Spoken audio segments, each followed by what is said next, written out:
segundo ano, sejam bem-vindos a mais uma aula de hoje, né, aqui no nosso canal. Vamos falar hoje sobre o triângulo de Pascal. Vamos lá, a gente estudou o fatorial e os números binomiais. Então, os números binomiais podem ser dispostos ordenadamente em uma estrutura denominada triângulo de Pascal. Nela, os números binomiais de mesmo numerador, lembra da fração? Numerador em cima, denominador embaixo. Mesma coisa do número binomial. Estão organizados em uma mesma linha e os de mesmo denominador na mesma coluna. Observe a disposição abaixo, né? Então, vamos lá. Quem tem o mesmo numerador está na linha, então 0, e o denominador está na coluna. Então, aqui a coluna 0, coluna 1, coluna 2, coluna 3, coluna 4, coluna 5 e assim sucessivamente. E eu tenho as linhas aqui também. Então, escrevo, ó, tudo bonitinho. Então, aqui é o binomial 0 tomado 0. Depois eu vou ter o binomial 1 tomado 0, só que como aqui é a linha 2, né? Linha 1, desculpem, que a gente começa contando do 0. Aqui é o binomial 1, ok? E aí, sucessivamente, todos os binomiais aí escritos ordenadamente. Então, quando a gente calcula cada binomial desse, a gente vai ter justamente, né, o triângulo de Pascal. Então, olha aqui como é que fica o triângulo de Pascal. 1, 1, 1, 1, 2, 1, 1, 3, 3, 1, 1, 4, 6, 4, 1. E é muito fácil da gente montar esse triângulo de Pascal bonitinho, com algumas características muito importantes. Vamos ver. Então, observando a disposição dos números do triângulo de Pascal, pode concluir as seguintes propriedades. Todas as linhas, observe, de linha 0, nesse caso eu fiz até a linha 5, tá vendo? Todas as linhas, né? Toda linha K qualquer, o primeiro número sempre é 1. E o último também. Então, ó, quando a gente tem na linha K, por exemplo, coluna 0, a gente vai ter 1. E no último cara também. Então, na linha K, coluna K, sempre vai dar 1. Ok? Então, sempre, todos os triângulos de Pascal são dessa forma. O primeiro elemento da linha e o último sempre será 1. Vamos ver a próxima propriedade. Com exceção do primeiro e do último número de cada linha, cada elemento é a soma imediatamente acima com o seu anterior, conforme mostrado a seguir. Então, observe, por exemplo, o número 3, aí se vai na linha de cima, ele é a soma do número que está em cima dele com o seu anterior. 1 mais 3, 6. A mesma coisa aqui, ó. Por exemplo, se eu pegar 6 e 4, vai dar exatamente o que está aqui, ó, 10. Então, somente o primeiro e o último elemento de cada linha que não vai ter essa propriedade. O restante todos vão ter. Então, por exemplo, se eu pego aqui o 4, o 4 ele é a soma de 1 com 3. Então, observe que forma uma espécie de L, né? Para quem joga xadrez, o desenhozinho aí do L sempre vai valer, ó. 3 com 3 dá 6, que é justamente o que está aqui embaixo. Então, vamos ver aqui o que ele escreveu aqui pra gente. Acima estão destacados, né, nesse caso aqui, ó, vamos lá, vou apagar aqui para não confundir.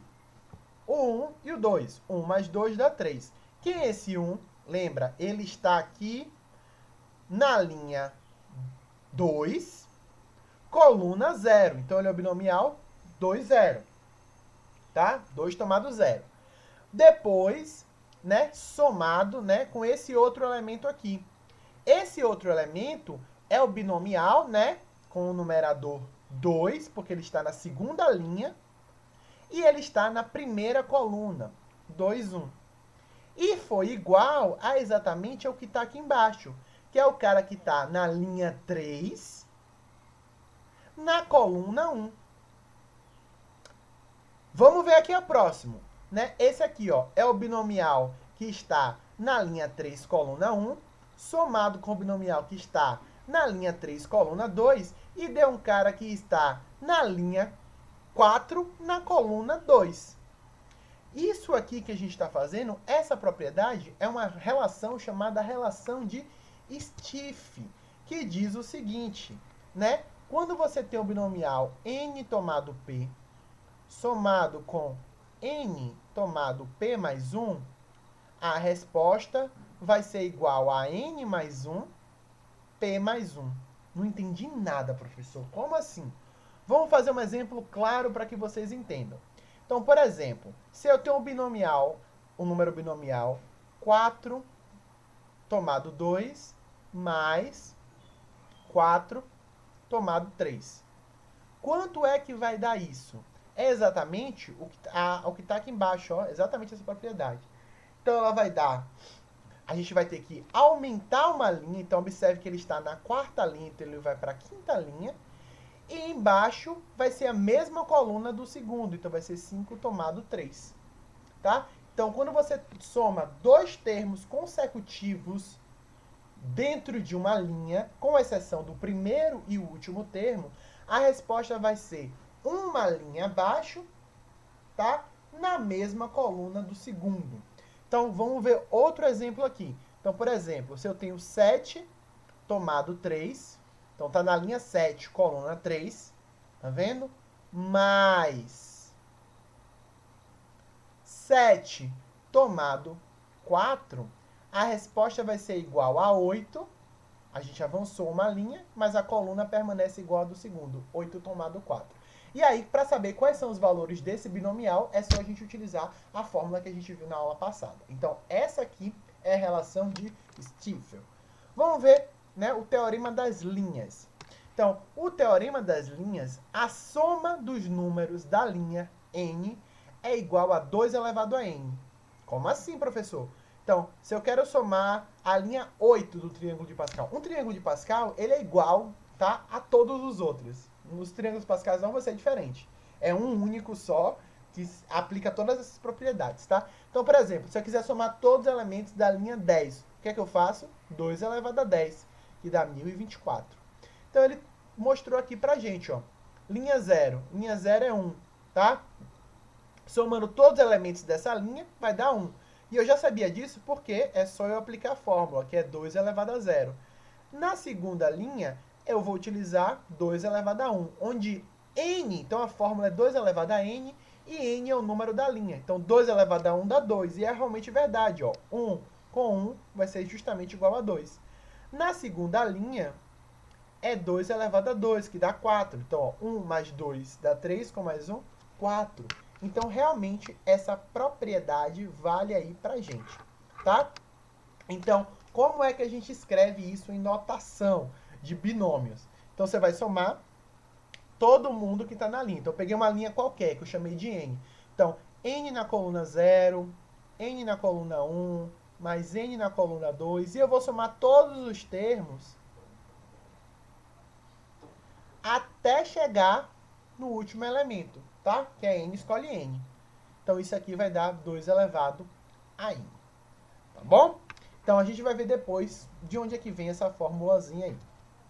E uma coisa muito interessante para a aula de hoje é o que é somatório. Vamos tentar entender o que é somatório também. Vou até dar um zoomzinho aqui, porque é muito legal essa parte. Vamos lá. Deixa eu subir aqui. Opa! O somatório é um símbolo utilizado para representar de modo condensado a soma de um determinado número de parcelas que apresenta uma característica comum. Usualmente, ela é indicada pela letra grega sigma, que é esse ezão aqui gigante, tá? Ficou até bonito que eu desenhei. Então, vamos lá. Considere a seguinte soma. Estou somando a 1, mais a 2, mais as 3, até uma n qualquer aí. Não sei quantas parcelas tem, e por isso que ele colocou aqui em reticências. Uma parcela qualquer dessa soma poderia ser representada por AI, em que I você vai substituir por 1, 2, 3, até chegar no último termo, que nesse caso é n, tá? Desse modo, a gente pode escrever o seguinte. Então, a gente escreve o somatório de I. E aqui embaixo, você escreve o limite, vamos dizer assim, o primeiro termo, o limite inferior. Então, aqui como ele começa de A1, e eu estou dizendo que a parcela é AI, então eu vou dizer que o meu limite é 1, meu limite inferior é 1. E aqui em cima eu coloco até onde vai, ó, vai até n. Então, n. E a característica é AI, tá? Então, o somatório disso vai ser, no lugar de I, eu vou substituir de 1 até n. Então, eu vou fazer A1 mais A2 mais A3, e eu vou continuar fazendo até chegar no último termo, que eu vou chamar de AN. Tá bom? Foi o que eu expliquei aqui. Então vamos lá, ó. Vamos ver aqui algum exemplo. Ah, e esse I aqui, que é o limite, ele pode ser substituído por qualquer letra, tá? Pode ser K, L, J, M, não importa. Ele só vai dizer aqui para você qual é o primeiro limite. O limite inferior. Então vamos ver aqui o exemplo, ó. O somatório, tá? De I igual a 1 até 6 de I. Então, ó, eu vou substituir I começando do 1 e vou até 6. E vou somar. Por que somar? Porque é o somatório. Então, ó, 1, substituir I primeiro pelo limite. Depois 2, depois 3, depois 4, depois 5 e vai até 6. Somando tudo, vai ser igual a 21. Ok? Olha essa letra B aqui, ó. É o somatório de K mais 1 fatorial, onde K é igual a 0 e varia até 3. Então, ele começa de 0 e depois eu vou até 3. Então, vou substituir K primeiro por 0, depois por 1, depois por 2, depois por 3 e vou somar tudo. Então, substituindo por 0 primeiro, 0 mais 1 vai dar 1. Então, 1 fatorial mais, depois substituo por 1. 1 mais 1 dá 2. Então, 2 fatorial mais, depois vou substituir por 2. 2 mais 1 dá 3. Então, 3 fatorial mais, depois vou substituir por 3. 3 mais 1, 4. 4 fatorial. E depois eu vou substituir por 4? Não. Por quê? Porque, ó, eu só posso substituir até esse limite superior, até o 3. Pronto. Aí agora eu consigo somar essas parcelas. Tá? Então, somando isso aqui, ó. 1 fatorial, por definição, é 1, mais 2 fatorial é 2 vezes 1, dá 2, mais 3 fatorial é 3 vezes 2 vezes 1, dá 6, mais 4 fatorial dá igual a 24. Somando tudo isso aqui, vai dar 33. Ok? E o último exemplo, mas não menos importante, é o somatório desse binomial aqui, ó. Então, o somatório do binomial 6 sobre P, de P começando de 2 e vai até 4. Então, ó, vou substituir. Então, 6 começa de 2, tá vendo? Então, 6 escolhe 2, mais 6, 3, mais 6, 4. Opa, botei um tracinho aqui embaixo que não tem. Pronto, ó, de 2 até 4. Aí eu vou resolver esses binomiais, né? Bonitinho lá. E no final eu vou achar igual a 50. Vou colocar já a resposta, porque esse vídeo já tá ficando longo demais, ok? É isso, a gente se vê na nossa próxima aula. Beijão e até lá. Tchau, tchau, gente.